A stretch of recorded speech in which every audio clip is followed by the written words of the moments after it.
traditional reading from 2 Timothy 1:7. For God did not give us a spirit of cowardice, but rather a spirit of power and of love and of self-discipline. As we continue our series on reigniting our lives, today's theme is resilience. Psychologists define resilience as the process of adapting well in the face of adversity, trauma, tragedy, or significant sources of stress, or the capacity to recover quickly from difficulty. And who among us doesn't want to be resilient? I want to cover these areas of life that help develop resilience. Following your bliss, finding your own positive concept of God, asking for God's help, exercise, and exploring nature. The great mythologist and teacher Joseph Campbell told his students to follow their bliss. He told them that the universe would open doors for them, and he was offering them a lifetime of experience and truth when he taught them that when a person is doing what he or she is supposed to be doing, things will typically fall into place. Whether you call it synchronicity or coincidence or a greater power or God, when you're doing the right thing at the right time, doors begin to open and opportunities begin to appear. Recently, a member of our church sent a text about this phenomenon, and he said, "By now you know I don't believe in coincidence," meaning that he believes that a divine power causes these things to occur. And he described it just that way. One thing happened, and then another, and it all turned out to be the right thing, the right time, and he knew it was more than coincidence. Today we're going to explore how to reignite our lives with resiliency, and being at the right place at the right time, following our bliss, is the first thing. Another key concept in living a resilient life, writes Julia Cameron, is finding your own unique concept of God. It may or may not be a religious God, or it may be a more generalized concept of God, a spiritual guidance, an instinct. She likes to think of God as good, orderly direction, or as a benevolent force, a co-creator, a guide, a protector. She notes, as theologians have, that many people grow into late adulthood still thinking of God in very childlike ways.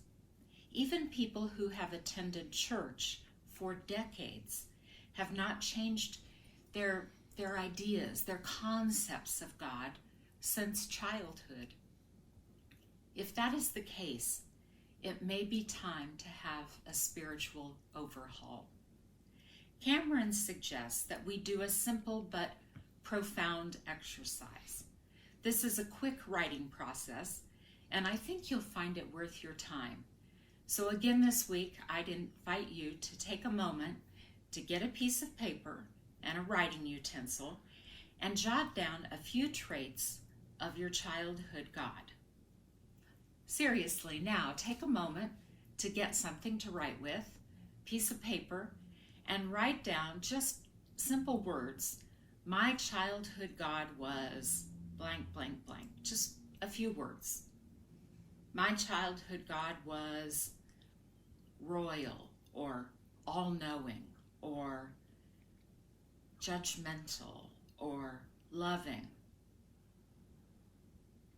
What was your childhood God like? Next, list, again in one-word snippets, the traits of a God that you would design for yourself. I would love my God to be, and then one-word things: loving, accessible, creative, nurturing, whatever you would like your God to be like. Take a moment to do this.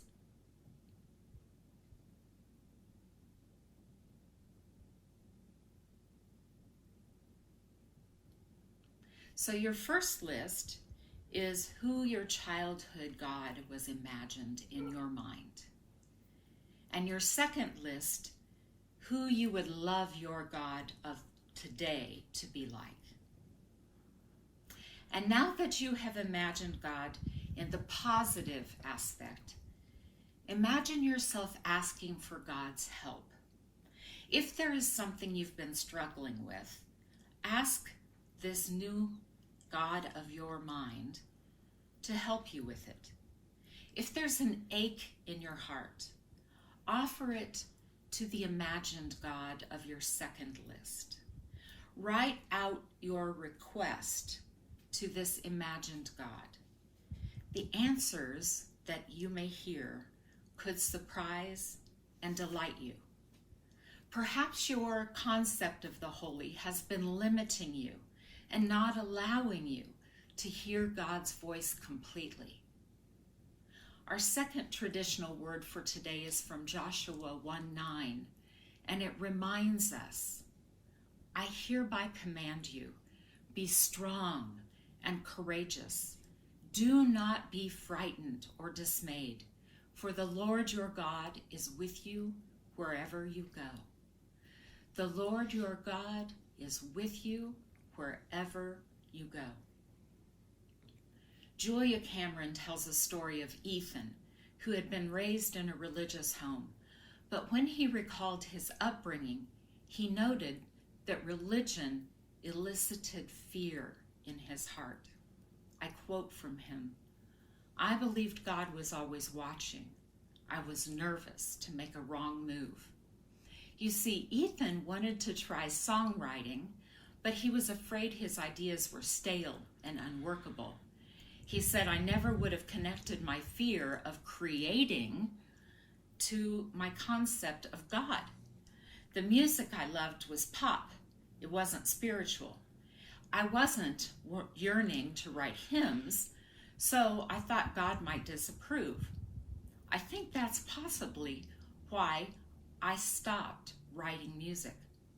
But as Ethan began to redesign his own notion of God, thinking more generally positive about God than negative and fearful, he quit tiptoeing around God and started to feel excited and started to try songwriting for the first time. He sat at the piano daily, listening in his mind for melodies and writing down what he heard. Maybe songs do come from some higher place, whether it's within me or outside of me. Maybe it doesn't even matter where they come from, he wrote. Trusting in a divine source, whatever they may be, Ethan found himself composing more freely. And part of learning resilience is learning to be in touch with a divine power and to know deep within our souls that we aren't alone on the journey. That, as the writer of Joshua says, God is with us always. Another essential element, whether we like it or not, to resilience is exercise. Exercise, for those of us who do it, clears our minds and connects us to a source of spiritual support. If we can, going outside is in itself a spiritual experience. Breathing fresh air has been a life enhancer during this stay-at-home order. And allowing our heart rate to increase is actually shown to bring us optimism, which we all need, and a sense of accomplishment that carries us throughout the day. Of course, choosing to exercise one day at a time is the key to success. Most all of us can't choose to exercise for the rest of our lives when we get up in the morning, but taking it one day at a time works better. Don't wait until a new week starts or a class at the gym is beginning. Start today with a walk and then commit to one action per day. If you're seeking to up your resilience in this life, exercise is definitely an essential thing to include. It only stands to reason that our resilience is connected to nature. We were created to live in this world and to enjoy it. Ralph Waldo Emerson wrote, "Live in the sunshine, swim in the sea, drink the world's wild air." It is in nature that many of us feel closest to our higher power or God. And it is in nature that we also find resilience.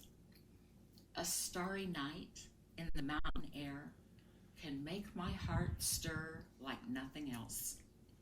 Sunflowers along a Kansas highway with a hawk soaring overhead, or a gnarly tree trunk, or a spring thunderstorm, the smell and sound of ocean waves crashing on the beach, a honeybee buzzing along a hedgerow of honeysuckle vines, the pink froth of a cherry tree, a mountain river tumbling over rocks freely, a walk in the redwood forest where the sky is barely visible and the forest floor is covered with moss and ancient flora. These are the sights, smells, and sounds that stir the soul. This world is beautiful, and we are intended to love its many delights. Albert Einstein wrote, "Look deep into nature, and then you will understand everything better." So these are the paths to resilience. When we connect with nature, we grow and connect to our higher selves and to others. Our worlds expand, and that actually brings us full circle. As we explore nature, we discover more about ourselves and our higher power. We find our bliss, and then we are resilient. Thanks be to God for these lessons from Julia Cameron and from the Bible, and from these teachings we learn how to reignite our lives.